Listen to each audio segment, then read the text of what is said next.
सिर्फ expiry date देखकर बच्चे को मेडिसिन देना कितना सेफ है, हर पेरेंट्स को ये जरूर मालूम होना चाहिए। आए बताते हैं इस तफसीली वीडियो में।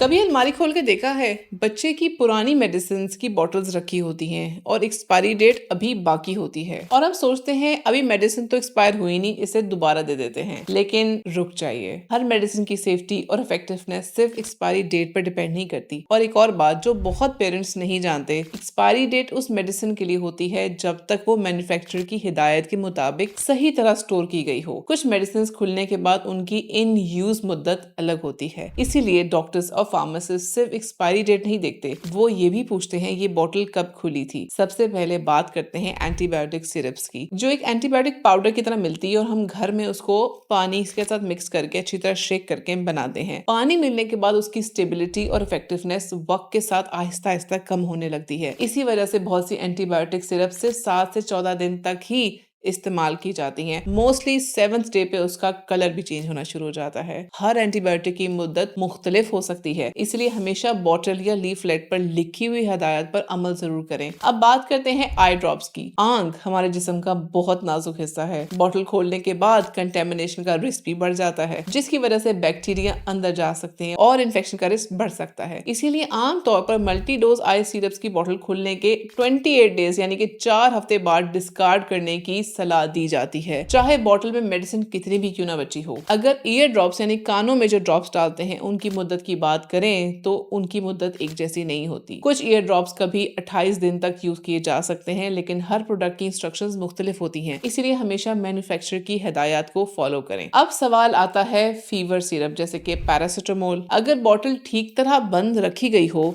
सही टेम्परेचर पर स्टोर की गई हो और एक्सपायरी डेट बाकी हो तो आमतौर पर इसे मैन्युफैक्चरर की एक्सपायरी तक ही यूज किया जा सकता है। लेकिन अगर लेबल या लीफलेट पर ओपनिंग के बाद कोई मुख्तसर मुद्दत लिखी हो तो उस पर अमल करें। और अगर सिरप की बोतल बहुत अरसे तक खुली हो या आपको उसकी स्टोरेज का यकीन ना हो तो डॉक्टर या फार्मासिस्ट से मशवरा कर लेना बेहतर है, और कोई भी शक हो तो मेडिसिन फेंके और न्यू ले लें। इसी तरह वाइटामिन और दूसरी सिरप्स की भी एक ही मुद्दत नहीं होती। हर कंपनी अपनी स्टेबिलिटी टेस्टिंग के बाद अलग इंस्ट्रक्शंस देती है। अब सबसे इंपॉर्टेंट बात यह है कि अगर मेडिसिन का रंग बदल जाए, स्मेल, टेस्ट या टेक्सचर बदल जाए, सिरप में ज़रात नजर आना शुरू हो जाए या बोतल लीक कर रही हो तो ऐसी मेडिसिन कभी इस्तेमाल ना करें, चाहे एक्सपायरी डेट अभी बाकी ही क्यों ना हो। एक छोटी सी आदत जो आपके बच्चों को बहुत बड़े नुकसान से बचा सकती है, जब भी कोई नए सिरप या ड्रॉप्स खोलें उस बोतल पर मार्कर से उसकी ओपनिंग डेट लिख दें, क्योंकि कई मरतबा मेडिसिन की एक्सपायरी डेट से भी ज्यादा अहम उसकी ओपनिंग डेट होती है।